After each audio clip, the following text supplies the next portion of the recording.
Hi, thanks for joining me today. We are going to talk about how to let go of sentimental items when decluttering. First, we're going to talk about examples of sentimental items. Then, I'm going to share some questions that we like to ask when deciding to keep or let go of sentimental items. Then, I'm going to share some of the best practices to use when you do let go of sentimental items. And lastly, I'm going to share a story about a time when one of my clients did let go of sentimental items and how it went for them. So, some examples of sentimental items, what do we even mean when we say that? Examples would be personal items that you've collected from your lifetime, and they really vary a lot by person. They might be items that someone gifted to you, or they might be souvenirs from special events. Sometimes it's something as simple as t-shirts from bands that you went to, or a gift, maybe a picture frame, a collage that someone made for you in high school. It could be a mixtape, right? I'm dating myself. A mixtape that someone made for you a long time ago. It could be something from your childhood. Often it's also items from other people in your life that are important. So it could be gifts from your children, from family members who may have passed, items from your parents or other loved ones. It's very common to see someone in someone's family dies, and then that person ends up bringing items from that loved one to their home, and those become sentimental items. There's also like heirloom items. Sometimes families are passing them down. Your great great grandfather brought this on the boat from Italy, and so now it's in the family. Or your grandmother made this, or this is the recipe book from your great grandmother. So these are items that have been in your family and probably will continue to be in your family. So sentimental items are typically ones that items that you're not keeping to use. It's not like, oh, my hairbrush or my pot that I use on the stove. It could be, but unlikely. It's more items that you are not using that you're keeping because of a emotional reason behind the item, an emotional tie. So people really struggle with sentimental items. This is a huge area where people are always asking me for advice and calling, I have sentimental items. What do I do? So one of the first questions I like to ask is, how do you feel when you look at it? How do you feel? When your eye falls on it, when you touch that item, when you hold it, how do you feel? And I would just like us to think about this and be really honest with ourselves about how we feel. If it's like, yay, it makes me think of that time I went on the trip and my friend was there and we had a great time, or my friend made it for me and it gives me wonderful feelings, or my partner gifted me that and it reminds me of how much they love me. Great, then you should probably keep it.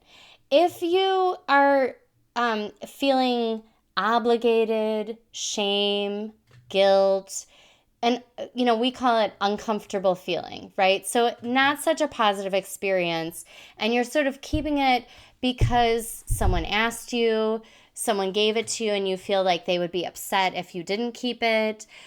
Those are the feelings that you're having, that feeling every time you think of the item or your eye lands on that item. Even if it's tucked away in the attic, there's a heaviness, a weight. Your brain and body know that it's there. And so I suggest that we only keep items that give us positive feelings. So if you're continuing to keep many items that are not giving you positive feelings, I think you would want to begin to look at that, like what's going on.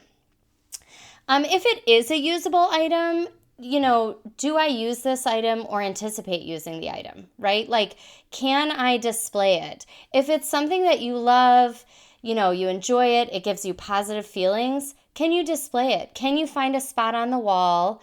I'm looking over my shoulder. That's a handmade award for a board that I was on. can you display it? Can you find that spot to use it? Can you use grandmother's teacup and enjoy it and have those positive feelings and that memory? I have a measuring glass from my mom's best friend growing up, or her adult life, but from my mom's best friend. And I use that all the time in the kitchen. And every time I pull it out, I think of Linda. So that's lovely. Going back to the more sentimental, less useful items, did someone give it to you? So, kind of considering, is that a reason that you're keeping it? Maybe out of, as I mentioned, guilt or obligation. So that's where you want to think about, do I actually want this, or am I just keeping it because they gave it to me and I feel obligated? So I would like you to consider, and it depends a lot on what the relationship is, but perhaps you can offer to return it to the person. So sometimes not every relationship, you're the expert of your own life, but in some relationships, you can let them know, hey, I'm on this journey, I've been trying to declutter, I'm really trying to streamline, and you gave me this lovely thing, and I've really enjoyed it over the years, and I just wondered if you wanted it back, or should I kind of pass it on because I've used it. The other thought is they probably want you to be happy, right? So if the item has become a burden or a negative in your life, my guess is if they gave it to you as a gift, that wasn't their intention, and they probably don't want you to feel that way. Sometimes you can ask them. I was in a client's house literally yesterday, and she had a clapper, if you remember the 80s and 90s, clap on, clap off, the clapper.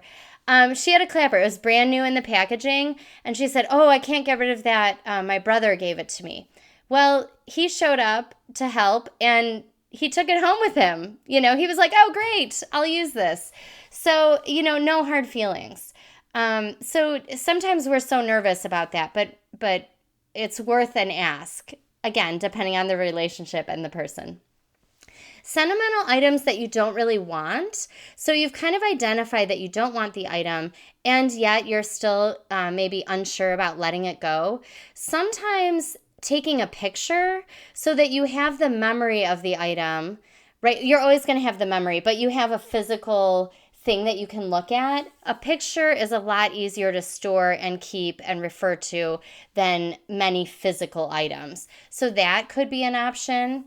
And the other thing I like to think about is just letting it have a second life. When I started decluttering my own home, a lot of what I was clearing out was my past self, my college self. And so, I'd pull out, oh, these jeans, I wore them all the time in college. I remember going to class in them. I loved these jeans.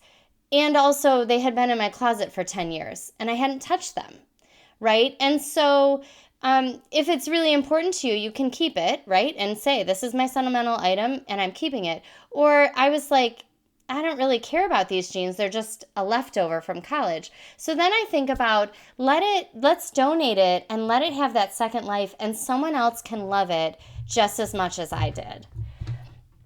I wanted to talk a little bit about some best practices with sentimental items. One thing is, if you have had a recent loss, meaning a death, someone a loved one, a friend or family member that you've felt close to, and you have items from them in your home, a best practice is to wait at least 6 months before making a major decision, because grief can be so strong that people make decisions that later they regret. It's like not their true selves, it's the grief talking, right? So an example would be, I got a call a few years ago from a gentleman, and he said, my wife died, and it's a lot of her things, and my family is pressuring me to declutter it, to get rid of it all. And it had only been 3 or 4 months. And, I said, listen, I can help you box things up and put it into storage if you don't want to look at it day to day because it's too upsetting. But I would hesitate to get rid of everything, because in another few months, you may think, why don't I have anything left of that person to remember them by when the grief is not as strong.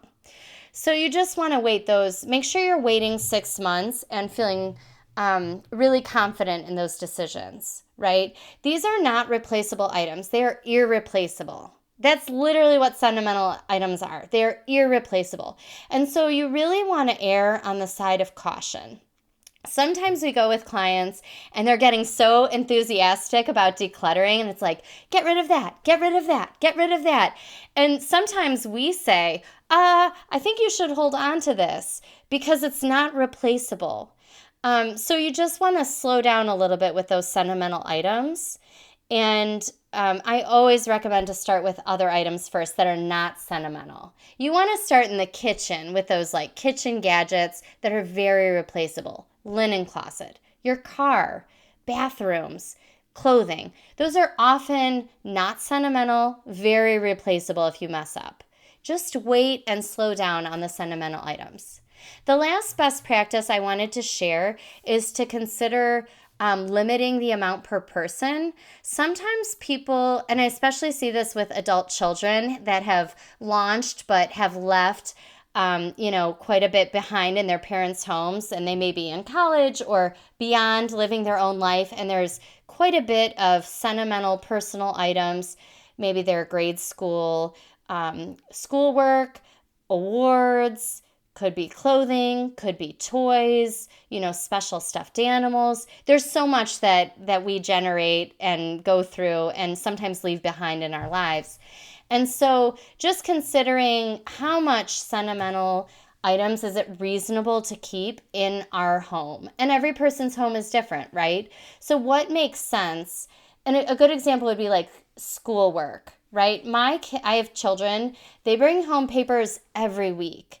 And so I try to flip through and like, what was maybe creative writing? Or what was a special drawing that they did that they really did the drawing and did it nicely. And so I'm not keeping every paper, right? So the goal might be 2 bins per person.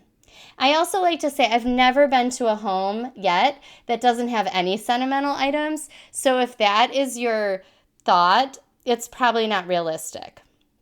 The last thing I wanted to share was a story of some clients that we did help that got rid of sentimental items. It was a couple.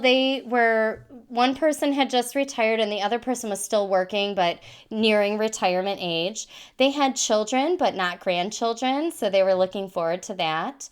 And they had the experience I mentioned earlier of several family members had died and they had ended up receiving items or gathering items from those deceased loved ones' homes. They also had artwork that was handmade by artists, and so they felt really torn about clearing those items because they were one of a kind, and yet they didn't want the artwork anymore. So what we did is we started in those other areas. I think the first place we worked on in their home was the kitchen, and then we moved into the living room and then the craft room. So that was all before we even touched sentimental items. So always start with those other areas first. The artwork piece, what we did was asked other family members if they wanted it. And then at the end, I suggested giving it back to the artist. It was not an artist that they had any ties to. It was just a local artist that the family had really enjoyed their artwork. And then each family member had gotten a piece of art. So offering it back to those family members and then at the end offering it to the artist before you literally donate it. And then they did this beautiful thing where they would gather the family at, maybe the next holiday or the next family gathering and break out the wine and kind of go through the bins together, right, with the kids. They told the story of watching a favorite Christmas DVD with their children, with their adult children that they used to watch growing up. Having her sister come over and going through their parents' things together. And so that the community, the connection, the relationship of going through those things together, it was powerful. And that's what we're all looking for, right? We're all looking to connect in an authentic way with other people. And so that was the beautiful thing. And then together they kind of said, well, what can we get rid of and either thin it out, or maybe the loved one took what they wanted and then that was it. But it was sort of a very nice piece of closure. Another thing that they did is the woman had a lot of work items, right? She's nearing retirement. Maybe she had moved offices, was working through the pandemic. And so she had all these materials from work. She said, you know what? My niece is in the same field. I can gift that to her and she can take what she wants and, pass on the rest. And so again, instead of letting those items sit in your basement unused, she was able to pass them on and give them a second life. And that was a very successful work with those clients because they never call me anymore because their house is fully decluttered. So I hope this was helpful in learning how to let go of sentimental items when you're decluttering.